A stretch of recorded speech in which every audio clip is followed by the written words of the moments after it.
Tommie. Yeah. I'm gonna try something. Maybe it'll work. Maybe it'll be an absolute disaster. Absolute disaster. Try it again. You have to do this thing first, you see, and it's horrible for radio or podcast. I know.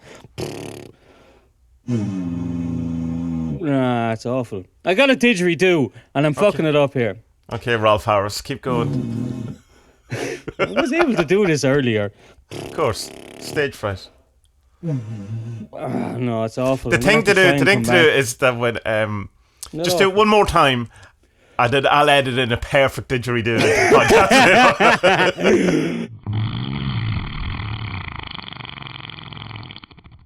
Sorry about that, everyone. Oh, I've let everyone down. But Where most did of you? all, just me. Yeah, yourself. It's like that inflatable boy who went to inflatable school, but one day he brought a pin with him, and his teacher said, "You've let yourself down. You've let the school down." Yep. Dum. What's the crack, Tommy Kelly? Not much. Nothing strange or exciting going on. Well, is there anything strange going on? Well, like we're still. It's so weird, like because we're in the middle of the apocalypse. But like any crack? No, just the usual apocalypse stuff. Same stuff. Well, I was telling you last week, wasn't I? The pandemic's over here. No one seems to give a shit anymore. It's all fine. Yeah. Schools, businesses, everything is back open and. Has dead people? Is there many more? Any less? Are they talking about? I don't know. No, they were saying so last week. They had the highest numbers ever of all the countries combined. But that's fine. That's fine. Like everyone's like, it's grand. Don't worry about it. Like, yeah, some people are going to die, but sure, fuck it. Like, be all right. Okay, fine. Polish government, I believe you. Shit's going down though, because like the head honcho of the government, who isn't, he hasn't been like a member of cabinet, or he has a seat in the parliament, but he runs the party, but he doesn't. He's not the prime minister, or he's not in any of the departments or anything like that. But like he's rolling. I know he's mad looking. You're making funny faces there. It's crazy. But like he's this kind of shadowy, softy, dictatory type. He's a bit like your man Orban. And how legally is he doing this then? I have no fucking idea. He just makes up his own rules, like, you know, and gets away with it. And it's mad as well. Like, they have this. Poland is hitting the headlines all around the world because there's all these like local village and small town councils who are voting to be anti-LGBT. Oh yeah, you were mentioning that last week. Yeah. Places, you know. I was in one of them there, and it's just this tiny little village, but it's just. And like, is there signs up, or are they like very focused about it? Or is it just a general kind of background hum of, fucking LGBT? You know the way when you drive into like a town in Ireland, there's a sign saying, you know, welcome to fucking... Twinned with blue in France. Welcome to where all hopes and dreams come to die. Yeah. You know... Welcome to RD. Hey! And so they had to have a little plaque in some of these places saying anti-LGBT, and has in a few different languages and whatever. But like the thing is that it's illegal to have this, and like the city councils or province councils, because Poland is kind of federal like in Germany, but not the same, and they will bring these villages to court saying, look, you can't do this is against human rights and yada yada. And then they'll put up a bit of a row, and then the EU, like Ursula, what's her name, the head honcho of the EU, was like, yeah, you can't do fucking this, and if you continue doing it, we won't give you any money. And now the villagers are like, shit. But then the Polish government came along and like, nah, we'll give you the money, all right, we'll look after you. But they're actually getting the money from the EU different ways anyway, so it's very bizarre. But it's this thing of Poland wants the older people in Poland want this homogenous, white, fucking milky, boring society, and it's rather bizarre because the guy mentioned, his name's Yaroslav Kaczynski, who I mentioned, he's this leader of the party, but he's as gay as Christmas. Right. Like, sure. And it's well known that like he shows up at to events and all with his best friend. All right, like Oprah. Like everyone knows he's good, but it's like that thing with Joe Dolan.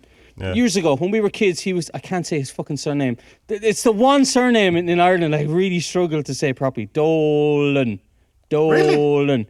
I used to have to sit in front of the mirror and say it. Dolan. Wait, what? Were you trying to evoke the spirit of Joe Dolan or something? No, oh, Joe Dolan, come to me through this mirror. I knew a fella in school called Dolan. Dolan. Dolan. You see, but that's hard. Where your confusion started, you see. That's hard to say. Can you say Dolan? I can't even do it now. Dolan. It's fucking Jesus. Irish names are Don't mad. say it three times. He'll appear before you. He'll fucking appear like Satan the other day, and he's sucking my balls, sucking my dick, like I invited him to. It's a callback there from a couple of episodes ago. If you don't get that joke. It's not just a weird reference. Well, it's a weird reference, but it's a. So your man's gay as Christmas, and it's kind of not known about, and like he's been asked about, and he's like, I like cats and I'm asexual. What the fuck? No one your age is asexual. You're gay. And just no one. It was exactly like Joe. Fuck! I can't say his name. Joe Dolan, for the people who don't know, is like Dolan. Like a hugely famous show band, I suppose, show band singer. Yeah, how would you explain cabaret it to or non-Irish? Yeah, cabaret singer, and who was like the most obvious gay man that anyone had ever seen. Yeah, the most obvious. But when he died and it came out that he was gay, the entire country was shocked, and not fake shocked, actually shocked. Yeah, actually shocked. Yeah. It's like what's his name? The Boyzone manager, Louis. What's his name? Louis Armstrong. Louis Armstrong. Come in, boys. Come in here. Everyone knows he's gay, but no one talks about it. But it's a thing that it is. Unless he's on anything to do with Keith Lemon, and Keith Lemon just constantly mentions it. That's what Keith Lemon does. Okay, I didn't know that. So, but it's not to be gossipy. Like, oh my god, he's gay. Like, who gives a fucking shit, really? But like, it's just that it's the hypocriticalness, I suppose, isn't it? It's exactly the hypocriticalness of Mr. Kaczynski and just being like, oh yeah, we hate gay people. But it's just it's very much a we need a target because things are going so well in Poland economically and socially. Yeah, well, why not pick, maybe the coronavirus as your target rather than, some nice people? Because it's easy to pick on the gays because a lot of the Polish gays, they don't really tend to stay here anyway. Like, a lot of the Polish lads would you? Were gay. Well, yeah, why not? It's not like they're being... It's not as if they're, driving through villages that have signs on the welcome to tell them to get out, the sign, but there's nothing happening. There's no violence against gay people or anything. Not yet. There hasn't been. This has been going on for ages. Oh, right. There's been a couple of hairy moments at protests and all, but it's kind of like, it's... I don't know, I hope I'm not going to be wrong here, but I think in 5-10 years' time, people are just going to look back and just go, oh, Jesus, what were we thinking? Oh, is that when that generation's all dead? Is that what you mean? Which is, hopefully. Soon 5-10 years. But I mean, that's the thing. Like, Poland's a weird thing. I spoke with this before, because, like, after World War II, up to World War II, Poland was, like, the most multicultural country in the world. At the time, it was full of ethnic Poles, ethnic Slavs, ethnic Ukrainians, Germans, Czechs, and Jews. I said Jews, didn't Jews? And who's the other one? Just loads of people and Tatars who apparently don't exist, even though they do in the Polish mountains.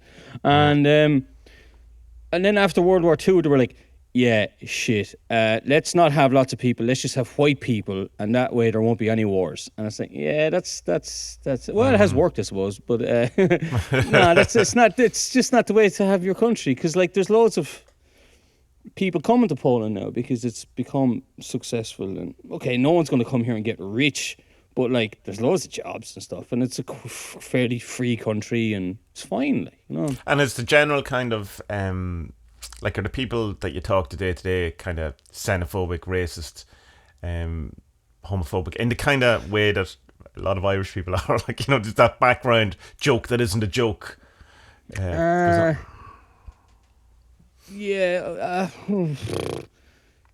don't know. Yeah, yes and no, because like there's a lot of people who'll make kind of racist jokes, but as soon as you call them out on it, they back down.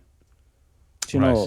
Yeah, so I've had that, and I've had like friends over the years who I'm not friends anymore, but I was friends with, who just crossed the line too far with, sending me fucking racist jokes on WhatsApp and all that kind of stuff. And I'm just like, Enough. stop calling them and stop going to their parties and all that kind of stuff, and just, purposely lost contact with them because I don't need that fucking shit, like, But I mean, I think it's just the older people because they were brought up so insular and so closed off in the world.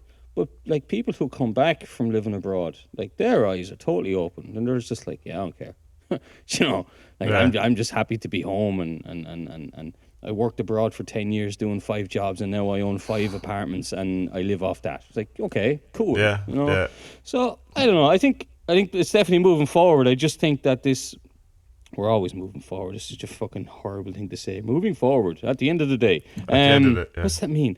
But like, I just think that this Kaczynski fella, he's just like, they need this target because they need the old people with them all the time. They need this vote.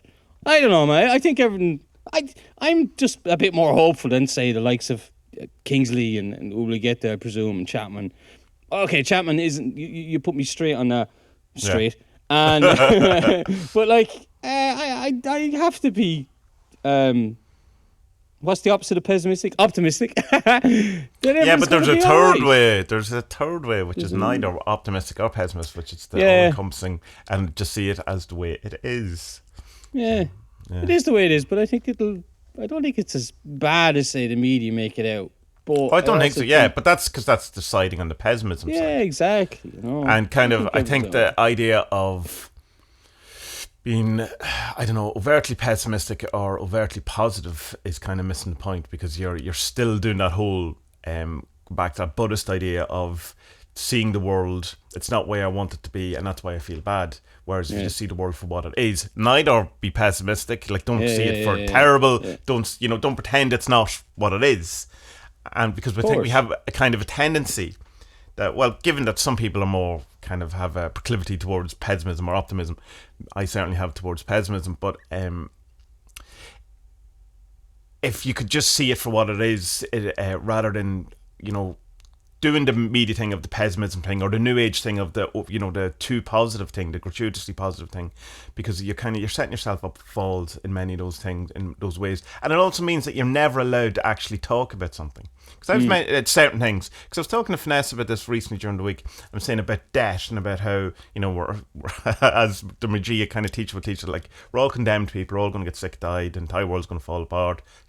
Entropy, all of that thing.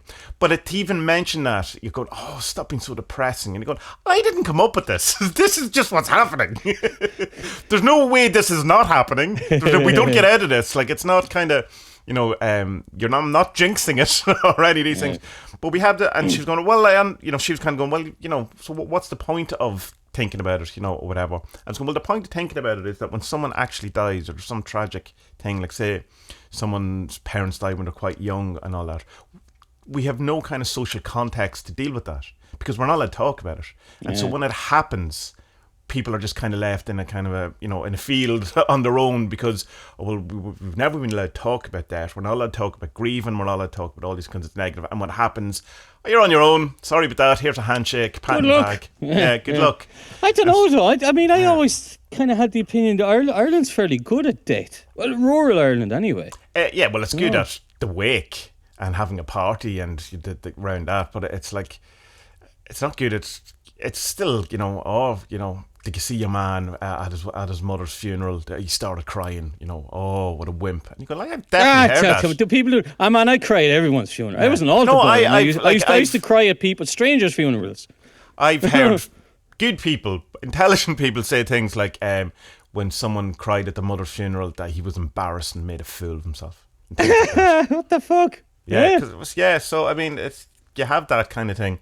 And, no. Yeah. I mean, if I heard someone, I'd just put them in their place and just say, shut the fuck up, man. This is mad. I was like, good luck. Like, or even if it wasn't, like, even if it's, I don't know, his cousin or something. Who knows what relationships people have, these kind of things. But I do think that kind of need to, I suppose, the pessimism forced on us socially and from the media point of view, because as the whole thing, it's control, it's, it's great for advertising, it's great for selling things, keep people in fear, they'll buy, consuming, Edward Bernays, shaky fist, all of that stuff. But then the opposite side, the new age, light and love, religious, everything is secretly good. You know, even the bad stuff is, oh, well, it's not really bad. It's there to help you. It's not. No, it's not. Some of it's bad. That's it. And it kind of negates the kind of need to sort some problems out. Because if all goods are, or if all bad things are ultimately really good things, then, let the people, whatever it is, starve in certain third world countries because that's part of their spiritual thing. They came here to learn that. But yeah, you could probably do something about that. No. Don't think so. No, but we can. We can give them some food. No. They came here to be hungry. They were up there with their holy guardian angel going, oh, you know what? I know where I fucked up in my last incarnation. I wasn't hungry enough. Aha. Yeah. Jesus, I got just the place for you. Yeah, no, that's horrible to think about stuff like that. I've read plenty of stuff on that where it is like, yeah, well, that's the road that they have to go through, even like to get to the next kind of spiritual rung on the ladder. I'm like, why? I mean, why would you? Why? Yeah, why? Why can't you just try and do what I'm doing now, or what, like, based on what Chapman and Barford have done, and trying to move up the rungs of the ladder as quick as you can without doing 7 fucking lives. Just try and do it in one. Yeah, you have that karma thing that people have, which is like we've a very weird notion of karma here. I've mentioned before, in that it's punishment for doing bad things or a reward for doing good things, and it's not. No, it's like you do something, something's going to happen because of that. Karma. Yeah. That's it.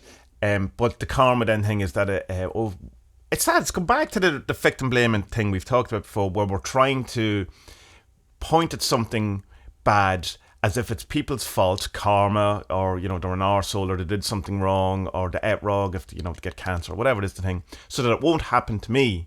So if you can blame all of these things, then it won't happen to me because I'm pure. My karma's good. I bought a cup of coffee for a homeless man one day. I mean, or whatever. There's something I have a little bit of a problem getting into my head, in that, like, okay, so we spoke about it a little bit last week, but about that fairly new video of old footage of Alan Watts talking about balance and yin and yang. So, okay, if let's say if everything has its balance, well then, like, I have to even say that I was struggling to even come up with this question. I'm still struggling to word it properly. We could look at it from a Thelemic point of view, and that whole idea. You're becoming a Thelemic. What's going on there? A prolemic. But it's just this kind of I do this. This is the kind of a stage where I'll hang out with people for a while, and then I'll keep circling back. Like, you're doing that thing, Tommy. You're doing that thing of looking for answers elsewhere when it's all inside, Tommy. Oh yeah. It's all inside. Follow the silent knowing. Yeah. Follow the silent knowing. Yeah. You'd be back in 6 months' time, and you'd be like, Spud, you were right, man. I know you're right. I know you're right, but I also enjoy reading. So what am I going to do? Just stop reading? You know what I mean? So, just sit there all day going, just the silent knowing for me. No TV. No TV. No cup of coffee. No silent knowing only. But you used to love coffee and reading and watching TV. No, not anymore. Oh, I don't know. Spud told me just to look within. Yeah. I found a cave. I'm going to lay down in the cave and pretend I'm dead. All right, you okay, Tommy? Silent knowing. Silent knowing. It's great. Yeah. I know exactly what I'm doing. I'm going off now to die. You're not really going to die, though, right? I mean, I did prepare you. Come on. We were talking about death all week. All week. Yeah, but like, it's not real death this time. Isn't it? Ooh, I don't know. Sure, maybe I'll see you tomorrow. I don't know. Anyway. Thelema. Yeah, Thelema. Am I not? So, if you will allow me to read a few books and maybe have some sort of thoughts around them, that would be fine. I'd enjoy that. Thank you. So anyway, so the idea, just because I think it's what you're pointing at, is the so every man and woman is a star. It's it's from Book of Law, obviously, and it's kind of the whole notion of true will, and that if one of the things to come back with is if everyone does their true will, won't that interfere with everyone else? Won't that be a block? Like if you're doing what you want and I'm doing what I want, won't that interfere? And the whole idea of every man and woman is a star is that everyone has their own trajectory, everyone has their own space, everyone has their own orbit, and the universe, for the most part, because all these analogies fall at some point. It's like, you know, it's in harmony, and you know, stars don't normally crash into each other, and they do occasionally, of course, so it doesn't work a thing. But the whole thing has your place in the universe, and if everyone was doing their true will, then the kind of you know, that is the balance, the harmony, the kind of, I'm doing lots of hand actions that no one can see other than Spud. But so that's, you know, the thing we talked with the Alan Watts thing of, you know, you need the balance, whatever, and you know, but he also, Alan Watts does point in that in the yin and yang, is that the white needs a bit of the black, and the white needs a bit of, or the white needs a bit of the black, and black needs a bit of the white too. So it's not the balance is a slight adultery or adulteration. You know, for it to, so the balance doesn't mean, you know, a complete kind of, I suppose, separation of all the different things. But because it's not like it's not like we have to be 50% good and 50% bad. It's that, okay, like, try and be 100% good, but like, if you do something bad, just fucking own it. Do I have it right? Is that right? Well, understand that, again, coming from, say, the Magia point of view, is that the good is found within the bad, in the sense of the light is found within the dark. You know, you have to go through the thing to get to, you know, it's not by avoiding it, it's not by pushing it away or trying to heal the dark or whatever it is. You know, it's not trying to change the nature of what it is. By going through it is where, you know, that's where you find it. So it's a kind of a necessary thing, because that's where we are, you know, that's where you have to go through the dark to find the light, kind of a thing. That's my reading of it. I mean, like, obviously there's probably a million books in the whole yin yang kind of idea, and you know, it's just, I mean, people have different ideas. I'd say there must be an awful lot of people who get the kind of balance thing wrong and use it to excuse their kind of terrible behavior, you know. There must be. Yeah, and again, with the true will thing, and I remember having an argument with a friend of mine, he was going, yeah, but true will, that whole notion of it, it's just an excuse for people to be an asshole. And I was going, it is, if you misunderstand what true will is. You know, and but that's hedonism, you know, that's different. Yeah, and it's like the true will thing is like, oh, you do whatever you want, you know, that's what it's kind of seen it. And it's, in fact, the exact opposite of that, in that you have a particular, very specific reason or trajectory. I thought you were going to say set of skills there. So you have a very particular set of skills, no, a trajectory in your life, your mission, you know, a divine plan, something you're, you know, to do or whatever. It's not quite to do, but some sort of expression. In Magia terms, it's to bring something from eternity into, you know, time. That whatever it is, and that's your true will, is to do that, which is the opposite of being able to do what you want. It's been told, you have an exact thing you have to do, go and do it, you know, by like an outside, well, not necessarily an outside thing, so it's like not a call for heathenry or, you know, I don't do whatever you want. It's actually a very strict, that if you don't do the thing that you're meant to be doing, you know, your life isn't going to be great, or, you know, you're going to definitely have struggles. But it also points out that even if you are doing the thing that you're meant to be doing, that even though the universe, you know, the door's open for you and all that, so that's not necessarily going to be all roses and, you know, suddenly, you know, petals below your feet and, you know, people just welcome you in open arms and putting, you know, those things when you go to India where they put the flowers around your neck. You know? Imagine you just came home and then, you know, your mum started doing that. Oh, Spud, it's great to see you. You're so welcome here, washing your feet. Oh, well done. That barrel of cement that you made today was extra specially good. Well done. Here's some flowers. Okay, thanks, man. What the fuck is going on? Yeah, but I don't know. I mean, the true will thing is, I still don't know what mine is.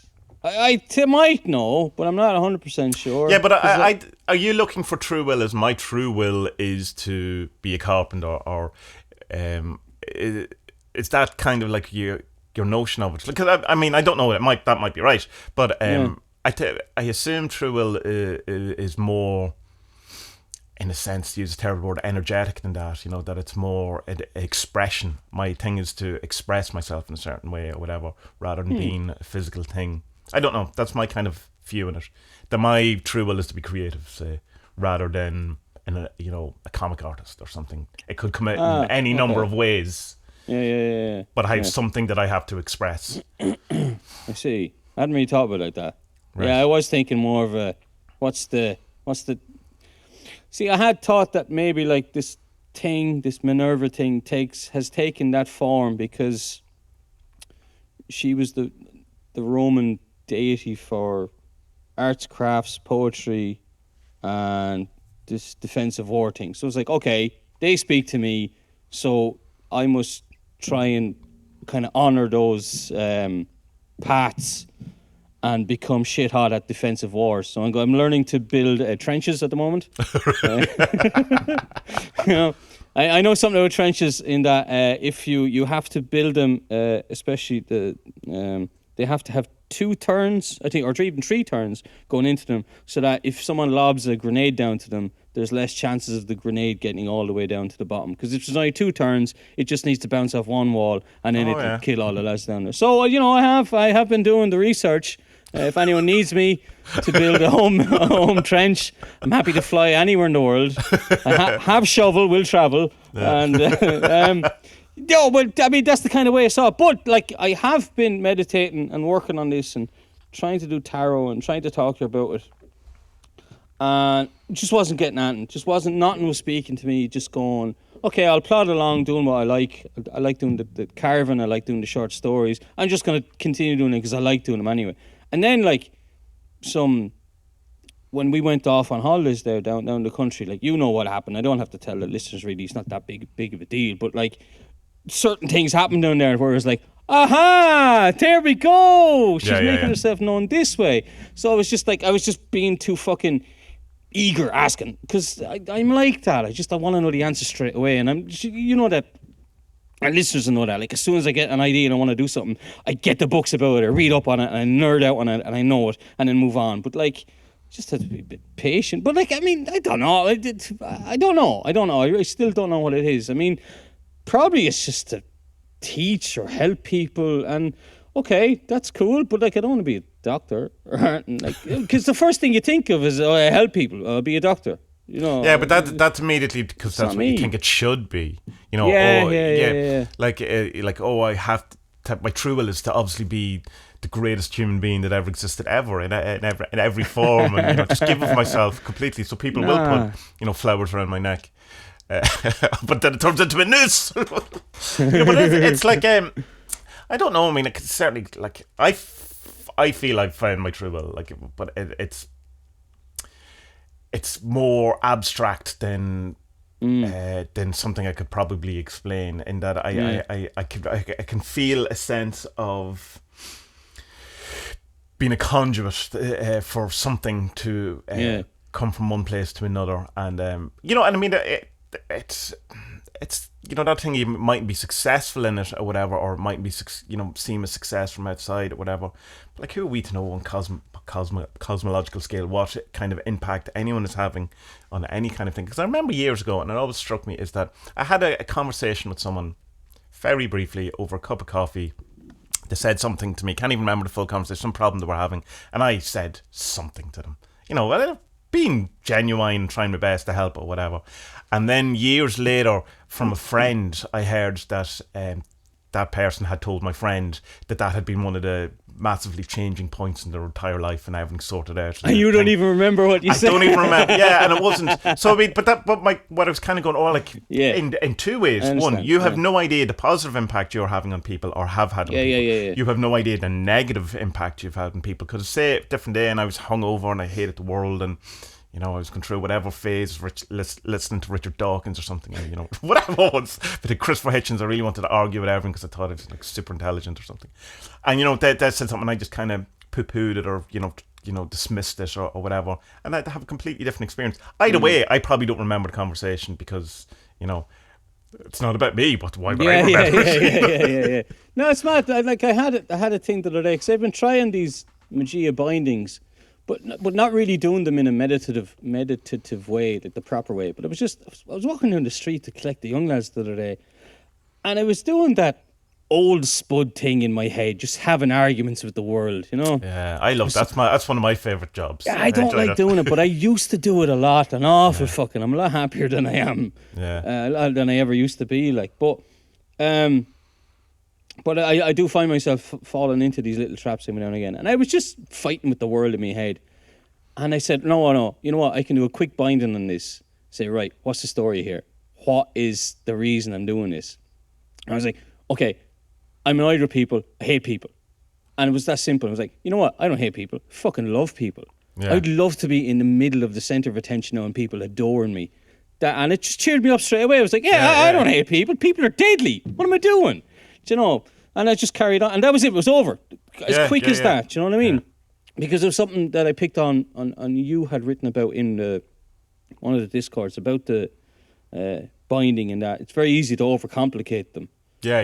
Whereas that, if you just say, right, what's that? What's it actually mean? Okay, flip it around. Okay, cool. We're good. It's the whole look just to see, not to confirm, which is, you know, it's so hard to do that. It is like, hard. Yeah, because you're always trying to confirm or, you know, have some sort of priori kind of idea that you're looking for. Like in any book, and I didn't notice I was doing it an awful lot until, you know, Mr. Chapman pointed it out in the thing that you are kind of looking at things to try and, rather than, you know, oh, this is a new book, rather than trying some new ideas, go, this will probably agree with me, and you know, this will be great, this will build up more of what I already think, you know, and you kind of go, well, you know, you should probably not do that because you don't learn as much. Yeah, you're not learning. Yeah, the binding stuff is great. I had a kind of a breakthrough with it this week in that I did a binding start to finish on my own and got it, you know, without any help, which is big for me.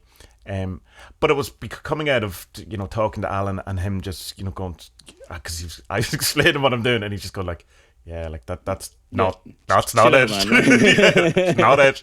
It's like, but at the same time, obviously not laughing at me or whatever, but it's just because that's the whole, this is the reason why it is hard to do, because it's like the thing of it is, it's like you can't see it because of this, you know, and so it's why you can't work it out is because you're trying to work it out.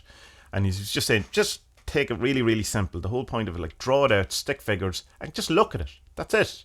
Don't be right, because I was like writing pages trying to work out, what does this mean? What does this represent? Blah, blah. He's going, no, just keep looking at it and until, because he's saying you are never going to work it out. You're not going to work it out. And you trying to work it out is you not doing the practice anymore. You've gone doing something else. And that if you just keep looking just to see, you know, not to interpret, not to work out, not to use your brain, and just in a sense allow, like the whole analogy of the seed, you know, and allow it to reveal itself or grow itself or bloom itself, tend to it. You know, that's his big thing, which I didn't really understand for a while, but it's just, you know, it's like doing the fire meditation where I'm kind of looking at that heart, my heart center, and that kind of feeling that I have. It's not trying to heal it. It's not trying to increase it. It's not trying to go away. It's not trying to understand it. Just looking at it. What is it? Yeah, just recognizing it's something. What it is. And so I was doing the binding, and it was around. It was a very simple thing, and it was just around certain hangovers that I've had or moments. It was mostly about.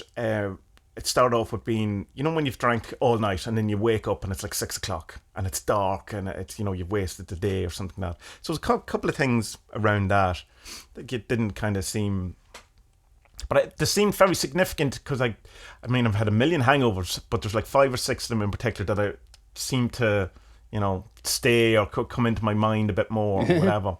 Just whatever it was, you know, different kind of situations. And not anything, it wasn't like, or one night where I made a fool of myself or I did something. It was just like some night I got really drunk and then I can remember exactly the following evening, it was dark, I was walking across the street, and that comes into my meditations. For years it'll pop in every now and again. And it's a very particular quality of energy to it or feeling to it or whatever that when I was drew it out and was looking at it, and the quality of it was similar to other kind of appearances or other times that kind of happened. And I was thinking, Alan was saying to me that it's like, how do you know if this, because I was going, look, sometimes when I'm looking at it I go, well, here's another kind of version of it, but it's not really, it kind of fits. And he goes, well, does it feel the same? If it feels the same, then it is the same, but if it doesn't, then it's not. I was going, all right, well, that's a good gauge of the whole thing. So it ended out I had about 4 or 5 different things, got back to the earliest one, and that it just appeared. I, you know, just went, oh wow, but that's interesting that you know, draw it down, the whole thing. And so just looking at the whole kind of thing, going through the, you know, the bit where you have to do the contraction, the absence, the falsehood, that thing. And he was saying it's not a checklist. Don't be seeing it as a checklist where you go, contraction, yes. Absence, yes. Falsehood, there is definitely a falsehood. He says they're just kind of pointers on how to contemplate it, you know, how to see it. So it's not just, you're not doing a checklist. And then when I got to it, and then I went, the whole thing, and it was all about being something my mum had said to me about being an embarrassment. And I was the new embarrassment or something at a wedding, something like that. But that when that name appeared, the new embarrassment, went, there you go, that's it, there you are. And it's just like this moment of, holy fuck, there it is, I understand it.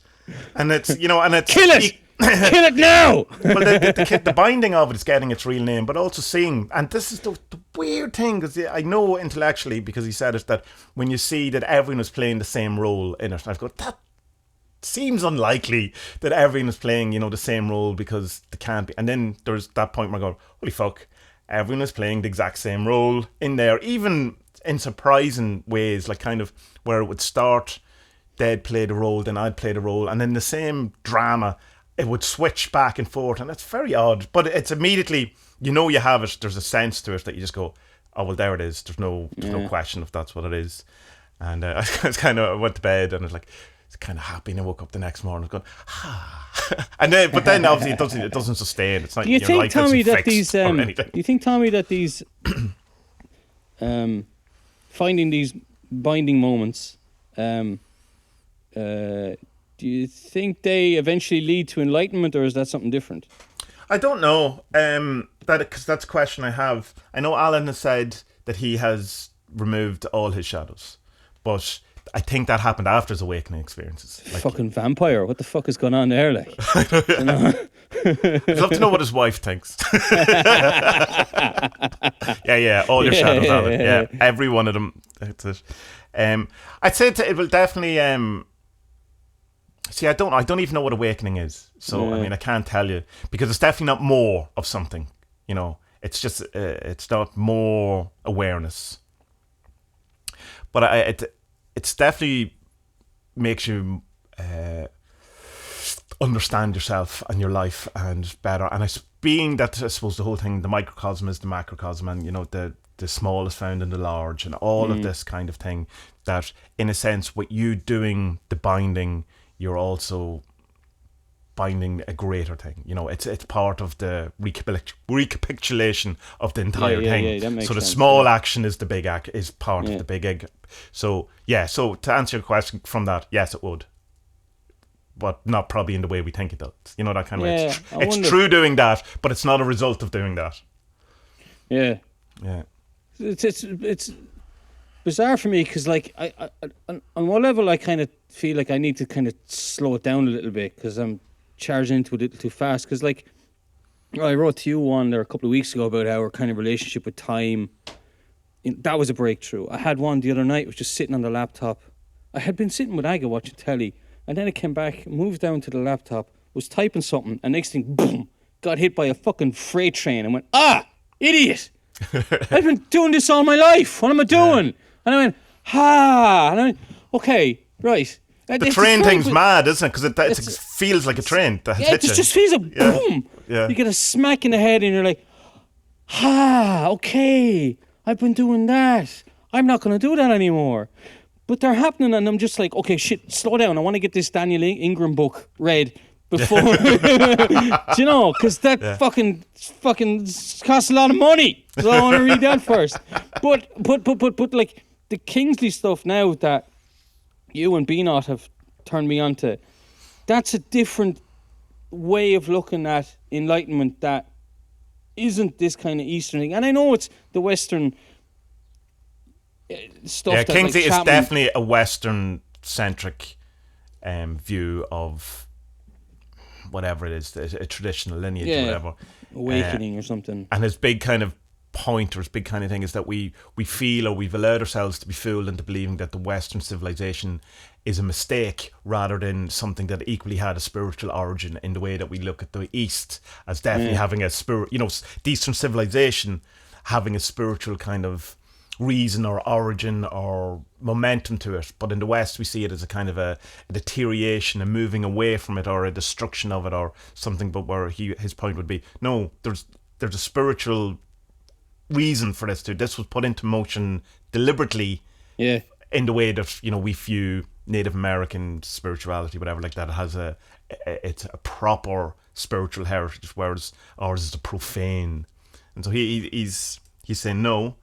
Not saying he's equally saying it's not great. I'm not saying it's brilliant and, you know, it's all happiness and this is a perfect kind of expression of it, but just to kind of acknowledge that it equally too has a reason, a proper lineage and stuff like that. Which is, he's the first person I've come across saying that, or at least the first person who has said it that I've realised what he was saying. You know, I'm sure other people have said something similar, but I'm not. Maybe they haven't. He's definitely, because he says it a lot, you know, and I kind of, when he said it, I went, oh, well, that makes an awful lot of sense to me, you know. And like, even when you think about it, though, like, come back to, you know, Greece and the ancient Greeks and all of this kind of stuff, we have this kind of notion that, you know, with Plato and these kind of things, that they were great thinkers and they were kind of, you know, rationalists, and, you know, Parmenides, the father of rationalism, which of course Kingsley would go, the scholars have got that completely wrong, you know. It was rationalism, fine, but given by the goddess. Yeah, you know? rationalism, true esotericism, mysticism, you know. And it's very interesting. I've only watched one of those documentaries, and but yeah, is that the one where he talks about the Matrix, is it, or the one talking about his bum a lot? You know, he talks about the buttocks a lot, and he can't. For some reason he can't say sensation. He has to say sensation, sensation. Isn't that it? Goddess, goddess. Yeah. Interesting, but like, I mean, you know, me with my fucking Paddy Murphy, fucking the most Irish man who's ever lived. Like, as soon as I hear someone speaking with a kind of posh English accent, I'm like, no, fuck this guy. He doesn't know fucking shit, because it's just like, I just have this thing, not against the English, but against the kind of the upper classes of England. Yeah, because we have that accent there's a form of that accent as an Irish accent as well. It's usually like a Protestant grammar school Trinity accent. Trinity, fucking look at you with your potatoes, ha ha ha ha. Fuck you, Boris. Fucking, he said that to fucking our Prime Minister, Leo Varadkar, the last Prime Minister. Yeah, he says something like, oh, where's your potatoes? Like, fuck you, you prick. Anyway, sorry. Did Leo go, well, actually, they're in this Tesco's bag. Carry potatoes with me. He's like, I'm Indian, man. I don't know how I got this job. You know, my outfit is from India. I haven't a fucking clue what the fuck I'm doing as Prime Minister. I was supposed to be a doctor, and now look at me. Do you know? But, I think I like Kingsley. I need to go a bit more into him. But, like, I did look up other stuff on Paramedicles. Is that what their names? And the other guy. Empedocles and Parmenides. And so Empedocles had this weird thing about, like, how before, like, present man came to be, there was, like, a far better world where, like, how was it explained? He believed that there was, like, these different animals and stuff. There would be, like, hawks with, like, men's heads and stuff. All right. And he'd be like, yeah, well, that didn't really work out because they weren't suited to the environment. Well, no fucking shit, Sherlock. You know what I mean? A bird with a man's head, that ain't going to work. So, like, what's kind of bugging me is that, like, but this happens with everyone, and, like, we do it ourselves with fucking Crowley, you know. It's that, like, you just kind of pick and choose the bit that you want to believe disregard everything else. You know, so it's kind of like, well, you know, Carl Jung was great. He came up with the shadow, the anima. He also sympathised with the Nazis. Mm. You know, there's all that going on as well that nobody will talk about. I mean, he did at the start anyway, and then he didn't. But, like, and Crowley was a fucking shitbird completely. Yeah, Crowley's, let me say, is problematic. Jeez, problematic. Well, yeah, but the thing, I suppose, when you get to the Kingsley talking about Jung or whatever, his insistence is always on what Jung actually said, not what we think, what we want him to have said, any of those things. What did he actually say? And the amount of times he says that, even in his biography, which isn't really a biography, it was him talking to his secretary, and his secretary then edited it, but she took out all the bits that, you know, made him sound like a mystic or a prophet, and, you know, changed or augmented the other bits to, you know, to kind of fit in the picturesque, stereotypical Jung that we, you know, that wants to be present, or, you know, that the Jungians want to present to the world, rather than the stuff that he actually said. Which is the thing that why people don't like Peter Kingsley in a kind of a scholarship point of view, is because he disagrees with the kind of traditional or mainstream version of, say, Empedocles or Parmenides or whatever, and then explains why exhaustively and correctly, even that in some of the kind of the more, say, debatable points, that his rationale is every bit as good as the mainstream rationale. Like the both mightn't have enough evidence to prove it outright, but his kind of view of it is as legitimate as the other thing, as the other side. But it's the only thing I find. It reminds me of your man, that fella used to be on Ancient Aliens years ago, Graham Hancock, because Hancock is similar in that, you know, the mainstream would be like, this guy's full of shit, but Hancock's like, no, look, I can prove it, and da da da da da da da. But he's also Hancock's a bit annoying because he's prickly and the other thing, Hancock is not actually qualified in the area he talks about, which is fine. The thing, I'm not saying that you have to go to college to know anything, because I didn't. Well, I did, but I went and learned massage and aromatherapy. But Kingsley came from the professorship kind of thing, the academic kind of point of view, and made his point. I often wondered about Graham Hancock and stuff. That go, why not just go and spend the 4 years at college and get, or whatever it is, and get your qualification, and then people in a sense have to take you a bit more seriously rather than just going, he has no qualifications in this. Do it, because I'm sure it would be easier to do than write magicians the big the that's book or like whatever. what's his name, the mushroom fellow, Paul Stamets, isn't it? Yeah, he's no qualifications either, has he? He's a PhD. He's written has he? Right, tons and tons of stuff, and he's a college professor. And the thing is, like, people will slag him off about being the druggie and whatever, and he's like, dude, I have a PhD in this. I've written tons of books.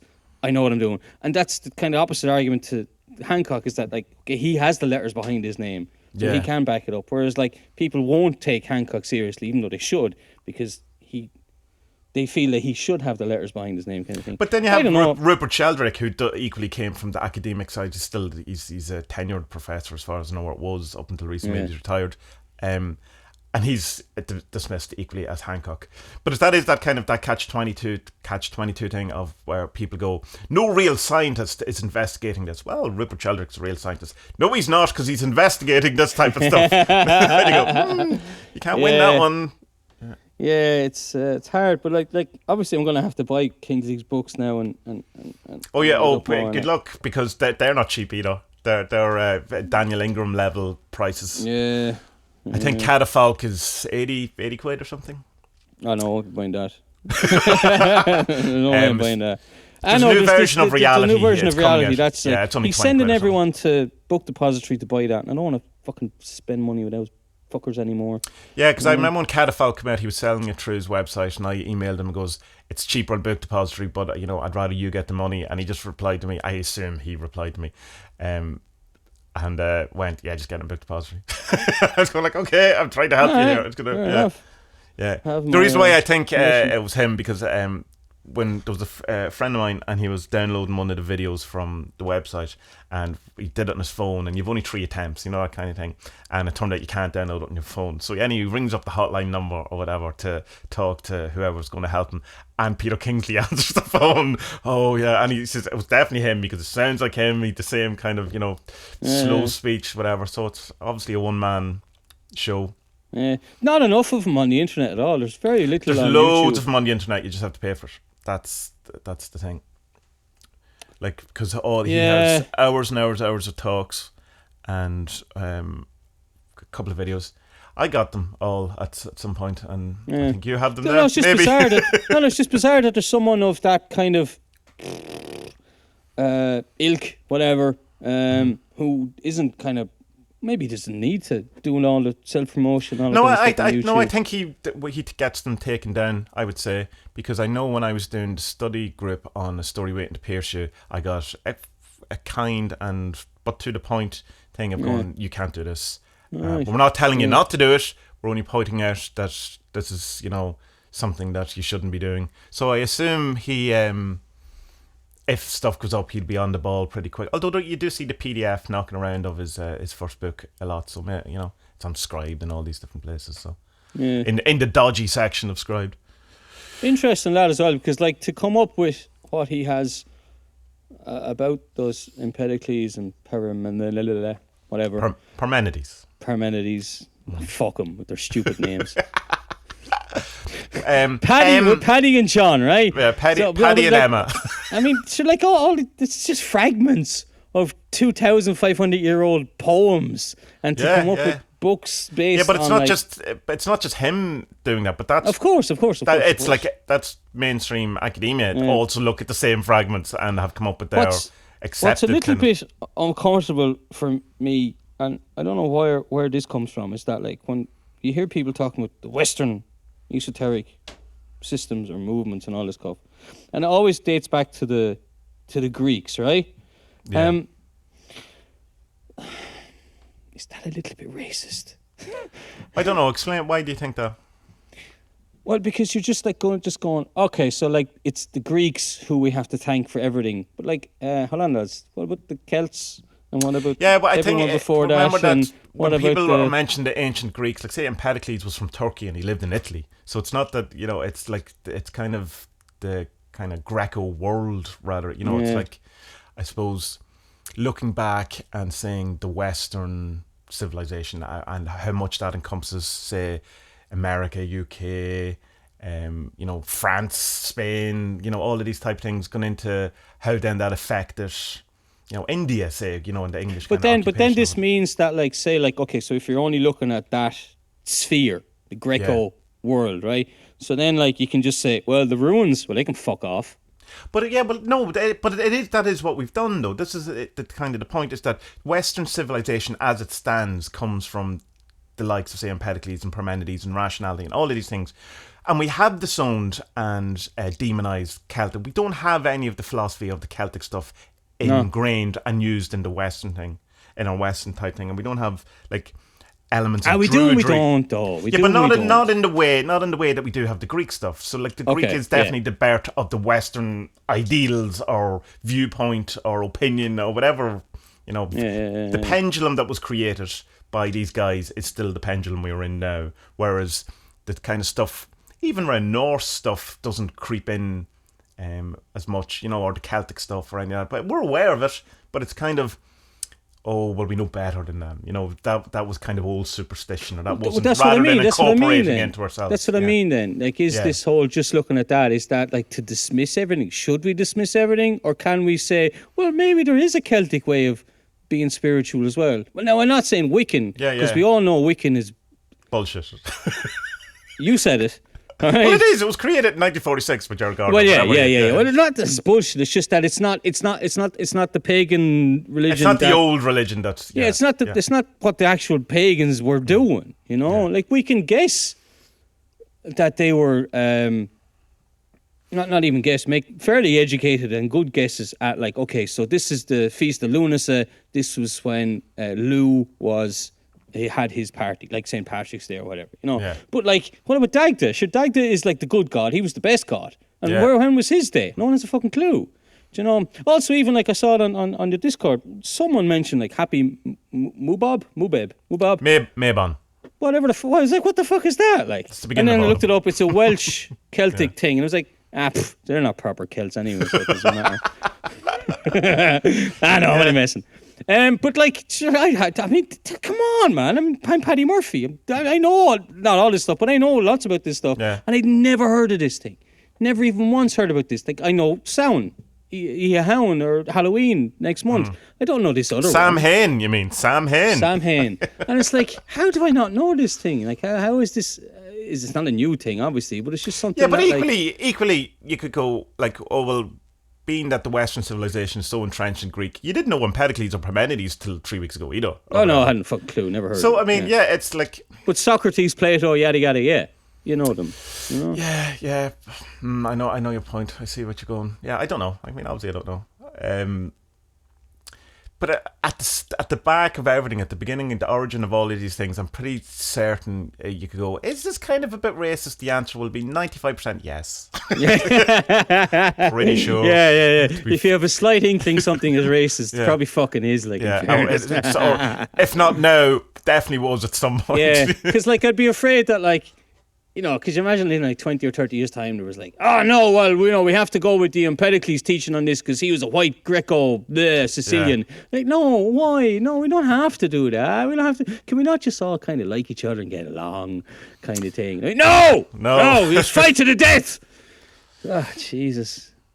Yeah, it's a pity we're like that. Humans are like this. There's this thing in Armenia and Azerbaijan at the minute, and it's like, have I got those two countries right? I think I have. And if you don't, that's a bit racist. Yeah, exactly. No, it is. But and like, I for some reason, I fell into a comment section on one of the news sites the other day, and it was like, all these things were like, that's so all to do with religion. It's like, no, it's land, man. Stop blaming religion. It's land and land grabs and fucking dickhead politicians. Don't be blaming religion. Like, because it's like the people like point to the the troubles in the north and all that as being Catholic versus Protestant. It's not. No one was arguing over, where the Virgin Mary stood in the cosmology of the Christian Listen church. Listen to me, you bollocks. She conceived without sin. What the fuck, you man? Yeah, No graven way. images, statues in your church, saints. I don't think so. Not in my watch.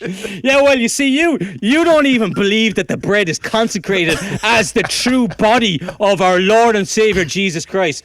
Fuck you, you Protestant.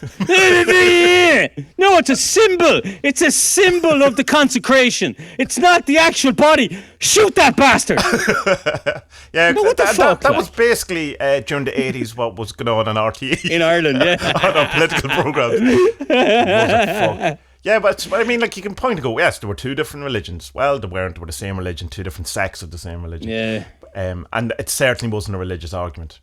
No, it's a class argument. I could definitely point to and agree with, or land, class, power, control, tribal, all of that stuff. But that whole thing. But like you then do kind of say, you look at the the Crusades or something like that. That was definitely a religious war. There's no question about that. We were on the wrong side of it, us as Westerners. Though, what's his name? That Dan Carlin guy. I really like. Yes, yeah. He has a great.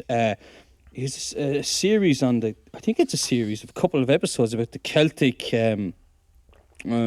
Crusades, but it was the Romans who killed not the Romans, it was a Catholic Church who wiped out the Celts of France. It's fucking horrific, so it is. It's a really good listen, though. Right. His podcasts are amazing. Like the World War I podcast is just unbelievable. I know, but you have to, it's like it's not effort. I don't mean that, but you have to really be into it. Like I can't listen to him and draw because I'll just be not drawing. You just listen to him. You need to be listening. You have to be there. You have to be present for that stuff. Yeah, you have to be listening to it. All right, it's good. Come here. I had things I was going to ask you. Because you wanted this. What did you text me the other day about a magical challenge? Oh yeah, It's going to be a public thing, was it? Yeah. Yeah. Just well, it is now. Well, it is now. Yeah. No, what I wanted to do is because I'm always kind of people are mad into banishing. People love it. They're big into it. And I haven't had great experiences with it. And I did the lesser banishing ritual with the pentagram I did it for a while. Like, it wasn't that I did it for 2 weeks. I did it for a couple of months. And things went peculiar, we shall say. And so I kind of had an aversion to this banishing everyday thing. But I kind of suspect I may be throwing baby out with bathwater with that, and that it's something I don't. No, but like the method of science, aim of religion, blah blah blah. Now that I'm a Thelemite, and Come cakes. That was so funny. And you can see I sent you the thing in Rufus Orpheus' book Abrahadabra. There's a recipe for cakes of light, and even he won't mention what the ingredient is for it. Other ingredient, sea Lieber. Yeah. Oh, God. But he says do only use it in a homeopathic way, and that you're putting very just don't do it. How about that? Could you not just use tears or something? Like, I mean, something that's easier to get, easier to ingest. Could you not just use your own space? Intention. Intention, yeah, I suppose. So anyway, my idea was, and you kind of went, no, because I'm not eating any cakes of light. It was to eat a cake of light. Every day for 30 days and see what happened. No, it's not that. I was going to do like the Star Ruby every day for 30 days or for 2 weeks or something like that, because I prefer the Star Ruby as a I prefer the cosmology of the Star Ruby than I do. What does Alan Chapman call it? A pile of piss? Yeah, but that was no. You meant more that it's so easy to do, I think, rather than because he wasn't dismissing it. A piece of piss. That's what he called it. Piece of piss. Yeah. Come here, my so put me straight on banishing here, because I would rather say do the Kabbalistic cross for 30 days. Well, the majority of the lesser banishing ritual of pentagram is the Kabbalistic cross. No, because okay, now let's have an argument here about ceremony magic, and let's put on our robes. Thine fourth child must soy o fale Easter. No, because it's or my favourite ones.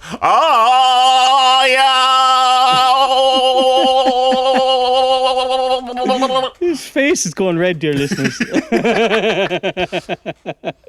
wonder did that start. I'm sure it did. The thing, you can put me. You can correct me on all this because I'm probably way off, but I'm sure you're not. What I've read is that the Kabbalistic cross is something you do before the banishing rituals, so it's part of it, but you can do it on its own. You can, of course. Yeah. So the Kabbalistic cross, my understanding of it is that you're calling the divine down onto you, but also realizing, I'm part of this, I'm part of you, you're part of me. Well, it's essentially putting yourself at the center of the universe. That's the most succinct way of doing it. See, I think acknowledging you as the center of the universe. Yeah. Well, okay, but we all are centers of our own universes. So that's the point. Yeah, that's the point. Yeah. So it's in Thelemic thing. It's Hadid in rather than Nuid. It's the center of manifestation in a single point. Okay. Yeah. So isn't that much nicer and fuzzier than like banishing every single thing that's in your vicinity at one moment? Because like I don't want what happened to you to happen to me, because Tommie's been through that and it didn't work out well, and loads of stuff I've written about people doing banishing stuff, proper banishing these things, it doesn't always work out very well for people. No, it definitely doesn't. Well, I mean, originally it was you invoked in the morning, or you banished in the morning, invoked whatever, one or the other. I can't remember, from the Golden Dawn type thing. So it wasn't just it's invoking in the morning, banishing in the evening. Yeah. I think. That makes sense. I also. No, I mean, that up until that's still my answer. I agree with you. That, we've talked about that a number of times on the podcast and privately about the whole banishing thing or whatever. But I also like the idea of challenging my own beliefs about things practically. There could have been a million reasons why the banishing what I did back in the day had negative effects. Number one, because magic is, designed to destroy your life because you wanted to. But you know what, you don't want, you can't have change and everything still stay the same. You know what I mean? So it's, and equally, I don't want to equally say that all bad stuff is really good stuff. To call back to the beginning. I don't want to fall into that trap either. But, it's a good case magician. I think it's important to challenge your own beliefs and to, do the belief shifting thing. And I just thought doing something that I feel, while it is a proper element to magic, it's not just kind of a something mad that someone thought. It's such a huge element of different type of different types of magic or whatever, that to do something, to see what happened, to make it as a record in the kind of a sense of the Baptist head type stuff where, make a public record of here's what it is, I did it for 30 days, here's my experience of it or whatever. With the caveat that if it goes really weird after 2 weeks, I'm stopping it. So, well, maybe I shouldn't. If you're going to do 30 days, you should do 30 days. I don't know. I'm going to do it. I think I'm going to do it. You're going to do it. Okay, you do it then, and then we'll see how badly your life goes. Because I'm just okay, let's just say that you're very, very close to your HGA talking to you, right? Yeah. But now you're going on a 30-day fucking banishing thing. You've pissed her off. Him off. Yeah. Well, no, because it's the way to look at it's not banishing. It's not like you're banishing. It's you're banishing everything. You're clearing a space. Yeah, but you're clearing a space. Everything. But it's like if you hoover once, that's not cleaning everything for eternity. You know what I mean? Your carpet gets dirty very, quickly. But if you're doing it for 30 days, that means that she's not going to be knocking on your door, I know, but she's not knocking on my door anyway.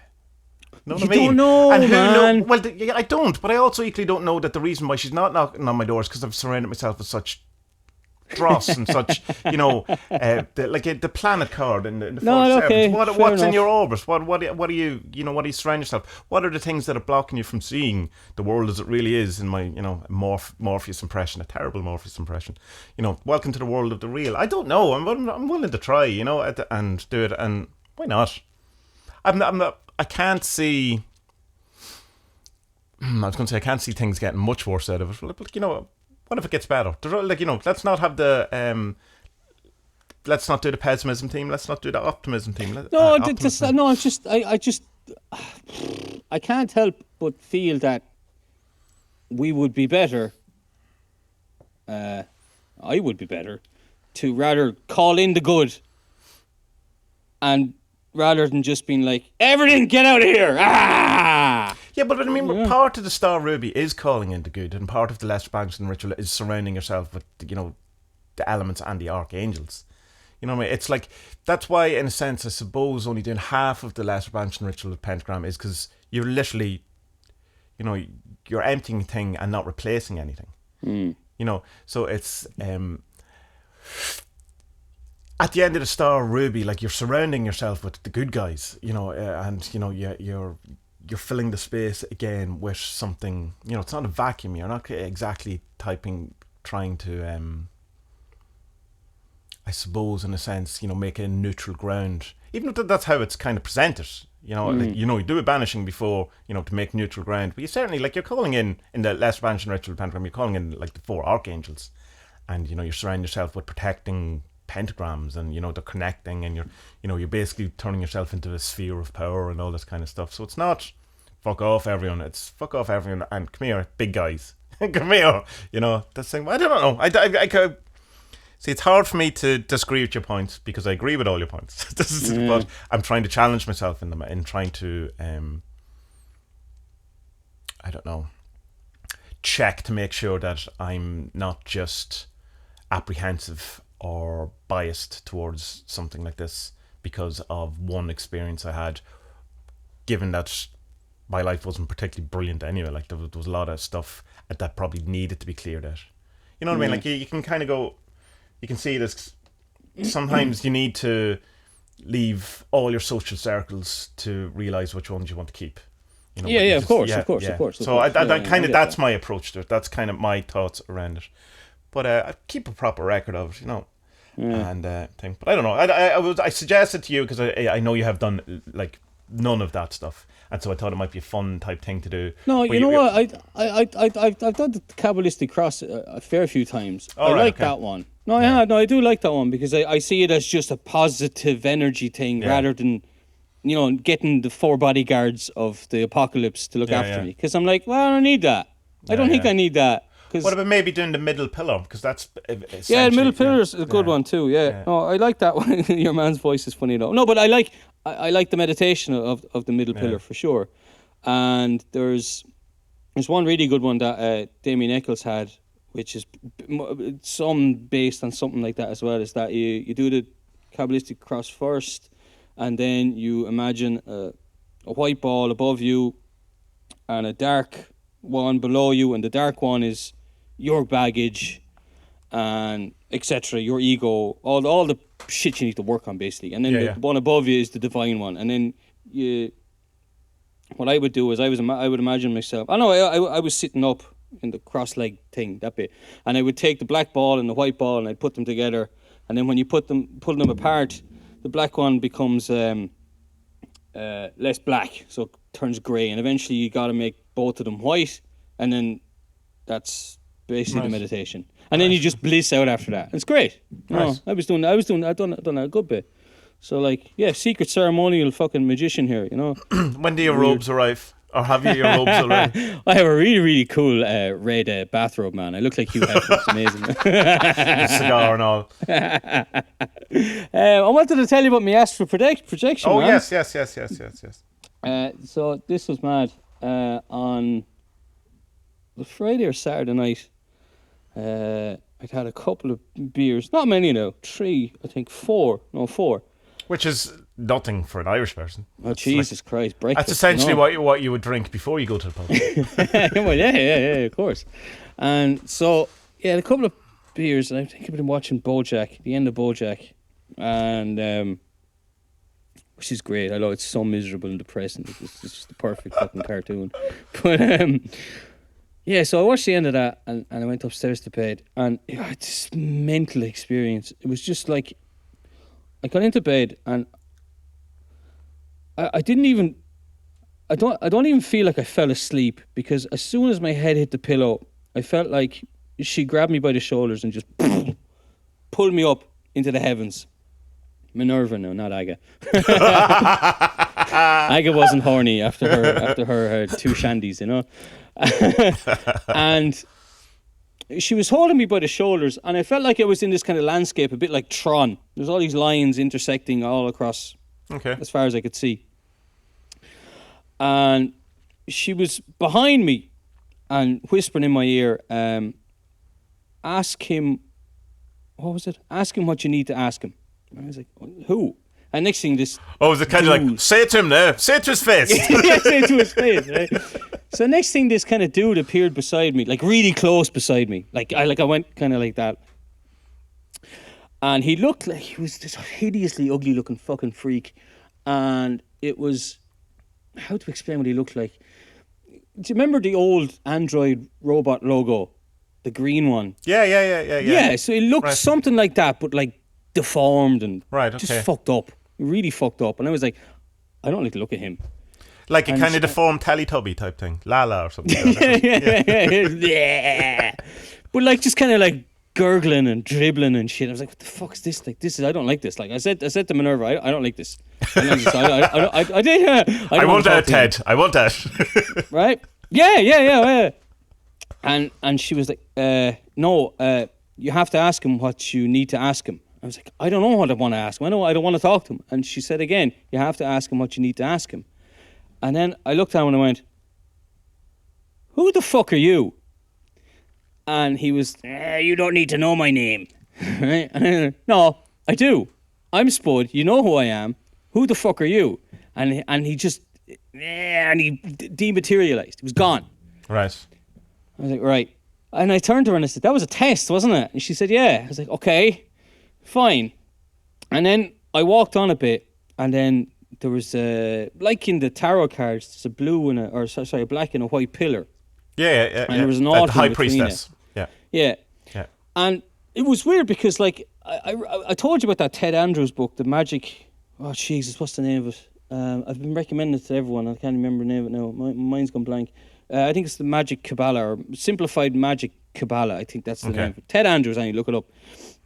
And he speaks about meditating on the Sephirot, and that this is a vision that is common to people, seeing these pillars and an altar, and then you'll speak to the representative of that sphere, you know? Yeah. And I saw this thing and I went, no fucking way. This thinking like this is bullshit. Like, because when I was reading the book, I was thinking, this is impossible. Like, who the fuck is going to meditate and see pillars and an altar? It's nonsense, you know? And there I was, okay, fair enough.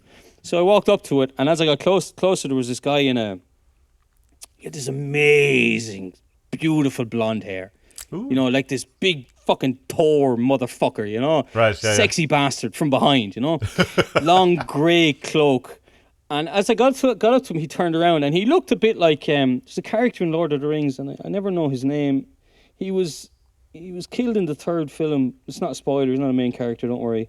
He was one of the elves. He was like the leader of the army in the elves or something. He looked like him. He turned around, he had this kind of greyish skin and this beautiful long blonde hair. And he said, and then Minerva was gone, and he said, he asked the same question then as her. It was like, what do you need to ask me? He said. And I went, and I said something, am I doing this properly? Am I on the right path?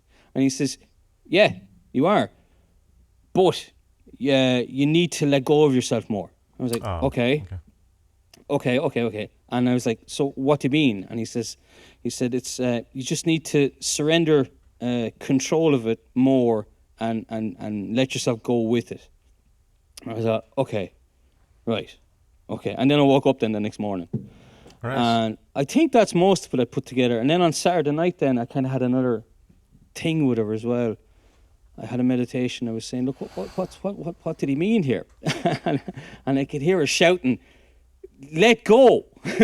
Just let go. Let fucking go. She wasn't saying, she doesn't swear. She was, let go. Just let go and surrender yourself and you'll find it. So it's like that thing that's just the story of my fucking life, just trying too hard. Yeah. Can I ask a question? What does she appear like? Or is she just a presence? I still can't see her face, Tommie. Right, from behind. It's because she's failed, like, obviously. Because that's, yeah. No, like, I get these visions of someone cloaked in blue with white and kind of gold trim on her clothing sort of thing. And I can see the back of her head. But anytime she turns to me, I can't see her face. And I don't know if it's that she doesn't want to show herself to me or is it I'm just too fucking scared to Imagine see her. you turn around and it's your face. Demon!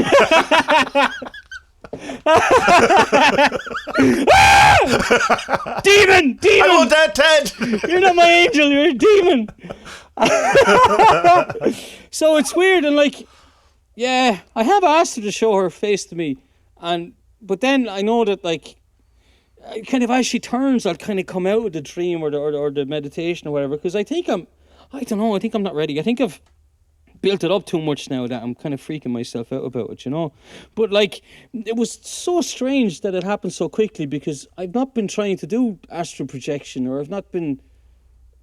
Like, it was something on the list that I would have eventually gotten around to, but it was just like, literally, as soon as my eyes closed, it was just boom, just brought up. And I'm like, okay, here I am. Haha, I've heard of this. This was in a chapter of a book I read, so let's see what happens. But like, maybe the white androidy thing was Karanzan. I don't fucking know. But it was definitely a test. Like she said, yeah, it was a test. And then walking up to the other guy. Yeah, and I should have asked him. I didn't ask him like which sphere he was.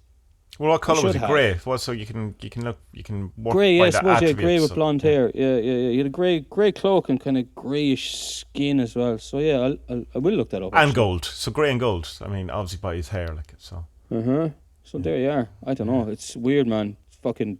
But like, I wasn't freaking out during the whole thing, even though the first guy was like ugly and hideous. I just sort of had the sense to say, yeah, who are you? Did he look like Marty Fieldman from Young Einstein or whatever? Is that his name? You know What's that film? Gene Wilder movie, the black and white one, the Einstein one. No idea. Spud. Sorry, I'm terrible with films. You know that. You haven't even said, like, it was good. I sent you the Whitney L&I quote. At least you recognised the quote. I knew it was Whitney L&I, but I've never seen that. I know, yeah. It's mad. There's a million films I haven't seen. Of course, you can't see everything. How have you not seen that? I'm like, I'm a fuckwit. You know what I mean? I'm just fucking. Anyway, so yeah, no, I don't really know what to do now, other than just like, but the Alan Chapman thing of the heart of my heart, isn't it? I offer you my momentary fate. Yeah, remember because you put them both together. They're two separate things. And place my eternal destiny in your hands. Yeah, so so my divine self, I offer you my momentary fate, and place my divine. I have my mind blanking on it. In your hands, whatever. My divine destiny in your hands. But the heart of my heart is the second part of that. That's on the out-breath when you're doing the esoteric version of it. Yeah. So the exoteric is the offering, and then the esoteric is the heart of my heart on the out-breath on the thing. Just because twice you've just said it as one complete thing. Right. Yeah. But it's the same thing as what this vision or projection I had. It's just like stop trying to control things. It's going to be all right, like, you know. So okay, and like, you know, well, no, come here. No one said it's going to be all right. They just said stop controlling it. Stop trying to control it. Yeah. So I mean, there could be where you're not letting yourself go because you want it to be all right, and you might have to allow yourself for it to be not all right, and that's the letting go. Speaking of someone who's, you know, doesn't know any of this, that's what came into my head to say to you. Well, then I'm never letting go of the fucking reins, man. I want it to be all right. I want everything to be all right all the time. There you go. That would seem. There's a binding, huh? Your block, or not, you're not your block. That's the bit you're not letting go. Letting go of the easy stuff is the easy stuff. It's letting go of the hard stuff that scares you is the test, or the bit that, you know, is the challenge. That's the that's the rub, as to say. Mind blown, Tommie. Holy fuck. So, I thought I was doing everything right. Now I'm like, oh, you're doing everything. wrong. Of course, you're doing everything the way you're doing the thing. So, I mean, it can't be any other way. But that's the thing. Like, sometimes it's with the bindings and that kind of stuff, where you could be talking to me about a binding, and it is blatantly obvious to me what's going on here, or or whoever, or I could be talking to you, and likewise. But the point is, you can't see it, and even me saying it to you doesn't let you see it. And the only reason, and in a sense, could delay it, because if I said, no, it's really, your dad, or whatever is the thing, and you go, no, it's not my dad, and so you've just dismissed it, so it's going to take you longer to get to the fact that it's your dad. So you have to, in some sense, work around it or whatever. But it's the other thing about bindings is it's like, because people can get kind of obsessed with it, and I remember at one point we were all gotten a bit obsessed with, no matter what happened, we better do a binding on that, and it's, you really only should do bindings on stuff from the House of God, teaching the Magia lesson, which is you start by doing the fire practice, and when you get interrupted by something, you bind it. Okay. Yeah. It's not necessarily you decide. Of course. It's what when you've been interrupted doing something personally meaningful, which is the the fire practice or whatever. That's the shadow doing it or whatever. The other stuff, I suppose, you can just like thing that you were saying by the school and stuff like that, is it kind of more just a general kind of meditative thing of like, what am I doing? What the fuck am I at? Rather than a practical binding practice, say. But again, that's my limited knowledge of this teaching. Other opinions are available, and go to Alan Chapman for the actual the real bit, because it's just, I'm so wary of diluting, or because I know when I'm trying to learn some stuff, having talked to different people who've kind of not necessarily the right view, but their own kind of way of doing it, and it kind of has led me a bit astray. So I don't want to, the whole thing, I don't want to add to the bullshit of and the dross and the thing. So you have to let the bad things happen. You have to let the apocalypse happen. You have to let. Yeah, but I'm not like, me, I'm not a fucking I'm not a control freak. I was an awful control freak growing up, but now I'm much more easier going now. But obviously I'm not letting fully go, or I'm not allowing myself to fully go with this. Maybe that's what I read into it at first. You know what I mean? So, but I know like I have tried things over the last couple of months where I'm like, you know what, I'm not going to make a single decision today.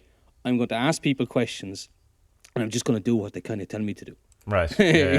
It's like this thing. I got it from a friend of mine. She wrote a really great article for one of those women websites, her.ie or something. Women websites, yeah. That's not disparaging or dismissive at all. No, well, women websites. They're for women. Sorry. Nobody saw the fucking hand movement until you brought it up, Tommie. So thank you. Nobody even seen it either when I repeated it, because I didn't expect. You have given the game away. Sorry. So anyway, there's this thing that she didn't come up with, but there was this thing that where you have a yes day with the kids. So you ask the question, you ask the kids, what do you want to do today? And they'll say, I want to go to the zoo. You say, yeah, no problem. And so the whole day you just say yes to what they want. But the conclusion of the day... And at the end of the day, you kill the children. No. The conclusion that, and I've read other articles about the phenomenon as well, is that, the conclusion of the day is that, the kids didn't really want to do all these things. They just wanted a full day with you, Right, yeah. So, by doing what other people suggest to me to do, I kind of find out a bit more about myself. That makes sense. Okay, yeah. You know, it's like I remember saying to you before, is that I had this kind of realization years ago that okay, stop trying to fucking figure stuff out. Just ask other people about yourself, because some of them know you better than you know yourself, or they don't know you better than yourself. No, I know what you mean. They know certain aspects of yourself. Yeah. So by learning what other people think of you, you get to see what you're really like, kind of thing. So yeah, it's a fucking interesting thing to do, to just say, right, I'm going to make no decisions today. I'm going to ask questions and just kind of follow the leads that people give me. It's fun. I've been doing this other thing as well, where it's I imaginarily high five everyone I meet on the street. But like lovely. not just like Yeah. not just like a high five. It's like And do you high five, imaginary yeah. put some alcohol rub then on your hands immediately afterwards? And But it's great, man. I'm walking down the street with a big smile on my face because I'm fucking high five, doing it in a Borat voice, you know, high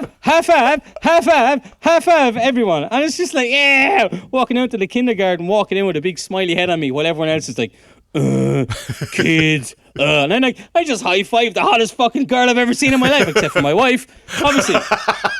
Now she's gonna kill me after saying that. you should have just said, "She's also my wife." How lucky am I? But it's good. It's interesting. Like, the listeners, try it, but like, fucking go with it. Don't be just like high five. Like, just fucking in your head, just give them the smiliest, happiest high five you can. You know, just and see, it just brightens up your day because everyone loves a high five. You know. Who doesn't love a high five? You know. Well, the people who were looking for the down lows who were too slow. I can't top that. Bye bye.